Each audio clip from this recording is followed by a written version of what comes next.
Hey everyone, welcome to glam up.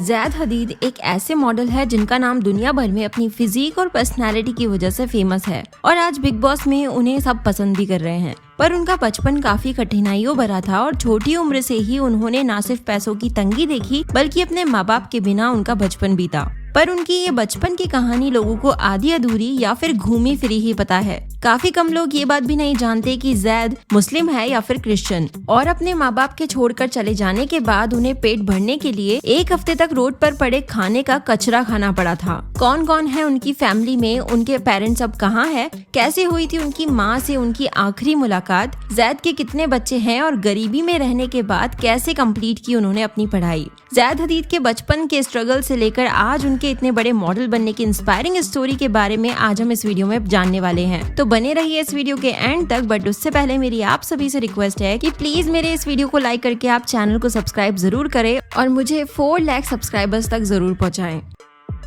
Zaid हदीद का जन्म 10 जनवरी 1984 को लेबनान की कैपिटल बेरूत में हुआ था। उनका रियल नेम मोहम्मद हसन है, पर उनकी मां ने उनका नाम बदलकर ज़ैद हदीद रख दिया था और अब वो दुबई में सेटल्ड है। सबको लगता था कि जब वो बस 3 साल के थे तभी उनके पेरेंट्स के उन्हें छोड़कर चले जाने की वजह पैसों की तंगी रही होगी, पर इसके पीछे की असल कहानी कुछ और भी है। ज़ैद के फादर उनकी माँ के साथ कुछ टाइम स्पेंड करने आए थे और उसी बीच वो प्रेग्नेंट हो गई। 1984 में जब ज़ैद का जन्म हुआ तो उनके फादर उनकी माँ के पास नहीं थे, तब फोन भी नहीं हुआ करते थे। काफी टाइम तक जब ज़ैद के फादर नहीं आए तो ऐसे में उनकी माँ ने ज़ैद को बैप्टाइज करवाया, जो एक क्रिश्चियन प्रैक्टिस होती है जिसमें बच्चों को पानी में डालकर बाहर निकाला जाता है, जिसके बाद वो क्रिश्चियन में कन्वर्ट हो जाते हैं और उसके बाद उनका नाम रख दिया जाता है। पर एक दिन उनके फादर अचानक से वापस आए। जब उन्होंने उनके पेपर्स देखे तो उन्हें पता चला कि ज़ैद को उनकी माँ ने बैप्टाइज करवा कर उनका नाम ज़ैद रख दिया है, जो बहुत ही कॉमन नेम था और किसी रिलीजन को बिलोंग नहीं करता था। उनके फादर को ये सब देखकर गुस्सा आया। वो कोर्ट गए और घर वापस आकर सारे डॉक्यूमेंट्स फाड़ कर फेंक दिए और उनकी माँ को डाइवोर्स देकर अपने बैग्स पैक करके घर छोड़कर चले गए।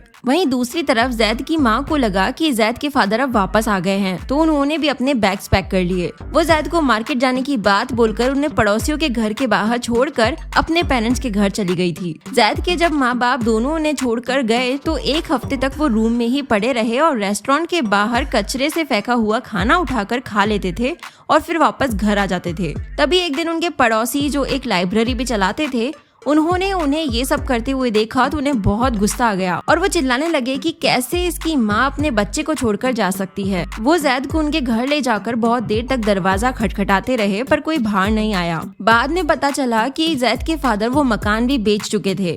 ऐसे में उनके नेबर को उन पर तरस आ गया और उन्होंने ज़ैद को अपने पास रखा और 7 साल के होने के बाद उन्हें एक अनाथालय ने अडॉप्ट कर लिया और फिर वहीं उनका बचपन बीता। तब ज़ैद बस 3 साल के थे जब उनके माँ बाप जा चुके थे, पर उनकी माँ ने सारी बातें ज़ैद को तब बताई जब वो 17 साल के हो चुके थे। और ज़ैद की अपनी माँ से ऑलमोस्ट 15-16 साल बाद मिलने की कहानी काफी ड्रामेटिक है। ज़ैद ने अपने एक इंटरव्यू में बताया था कि माँ के जाने के बाद वो अपनी माँ को बहुत ढूंढा करते थे। ऐसे में एक दिन अचानक एक लेडी रोड पर गिर गई तो ज़ैद ने उन्हें उठाया और बातों बातों में उन्हें बताया कि वो कौन है और धीरे धीरे बातें वहाँ तक पहुँच गई जहाँ पर उन्होंने अपने बर्थ डॉक्यूमेंट्स भी उस लेडी को दिखाए। पर उनकी माँ इतना कुछ लाइफ में गुजर चुकी थी कि वो उन डॉक्यूमेंट्स को पढ़ तो नहीं सकी, पर वो उनसे बोली कि वो पूरी उम्र यही सोचती रही कि ज़ैद इतने साल अपने फादर के साथ है, क्योंकि उन्हें लगा कि उनके फादर उन्हें साथ ले गए हैं और वो उनसे लड़ना नहीं चाहती थी। अपनी इस गलती के लिए उनकी माँ ने उनसे बहुत ज्यादा माफी मांगी, जो ज़ैद नहीं चाहते थे। ज़ैद की माँ उन्हें ये सब बताने के कुछ ही सालों में एक्सपायर हो गई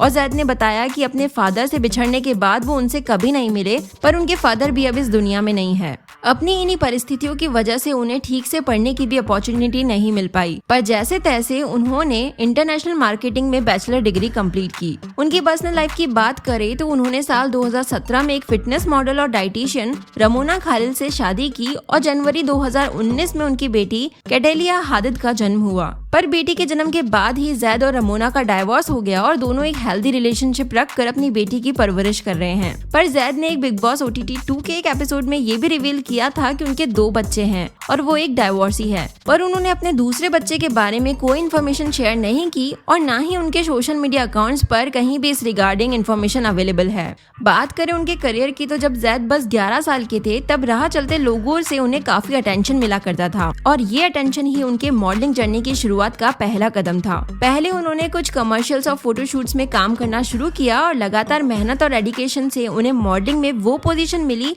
जहां वो लेबनीज के पोस्टर्स और मैगजीन्स में जगह बनाने लगे। कुछ साल में उन्हें beret fashion week runway show में भी पार्टिसिपेट करने का मौका मिला, जो लेबनान के कुछ बड़े इंटरनेशनल इवेंट्स में से एक है। और उनकी पॉपुलैरिटी के चलते वो बड़ी बड़ी क्लोथिंग ब्रांड्स और डिजाइनर्स के लिए भी रैंप वॉक कर चुके हैं और रिपोर्ट्स के अकॉर्डिंग जैद मिडिल ईस्ट के सबसे अमीर इंटरनेशनल मॉडल्स में से एक हैं। बात करें उनकी एक्टिंग डेब्यू की, तो उन्होंने अपने करियर की शुरुआत साल 2011 में एक मिडिल ईस्ट की मूवी आउट लाउड से की थी, जिसकी स्टोरी एक गे कपल पर बेस्ड थी जो अपने प्यार के लिए सोसाइटी से लड़ते हैं। Children of disputes, IG inspector Jamshed और अकीबा उनकी कुछ दूसरी मूवीज के नाम है। इन मूवीज के अलावा जैद डेंटेले नाम की एक वेब सीरीज में भी काम कर चुके हैं एंड रिसेंटली वो जियो सिनेमा पर बिग बॉस ओटीटी के सीजन 2 में नजर आ रहे हैं और अपनी फिजिक और पर्सनालिटी की वजह से वो बिग बॉस की फीमेल कंटेस्टेंट्स के बीच फर्स्ट डे से ही बहुत पॉपुलर बने हुए हैं। जैद मोटर बाइक्स को लेकर काफी ऑब्सेस्ड हैं और उन्हें कावासाकी Z1000 की राइड पर जाते फ्रीक्वेंटली देखा जाता है। जैद ने अपने एक इंटरव्यू में बताया था कि जब वो छोटे थे तब दूसरे बच्चों की तरह उनके पास ज्यादा खिलौने नहीं रहे, ना एक्सपेंसिव कपड़े और ना कुछ और। उनके पास बस एक साइकिल हुआ करती थी जिसे भी उन्होंने अपनी सेविंग से खरीदा था, पर उनके सपने काफी बड़े थे और उन्होंने खुद से वादा कर रखा था कि एक दिन उनके पास वो सारी चीजें होंगी जिसकी उन्हें हमेशा से चाह रही है। उनके लिए ये सब करना बिल्कुल भी आसान नहीं था, पर उन्होंने अपनी मेहनत और लगन से अपने कुछ सपनों को रियलिटी में जरूर बदल लिया है। आपको कैसे लगते हैं जैद हदीद और उनकी लाइफ से आपने क्या सीखा? अपना ओपिनियन कमेंट जरूर करें और नेक्स्ट वीडियो रिक्वेस्ट लिखना ना भूले। मैं फिर आऊंगी एक ऐसे ही नए वीडियो के साथ। Till then stay connected, be happy. Give me a kiss.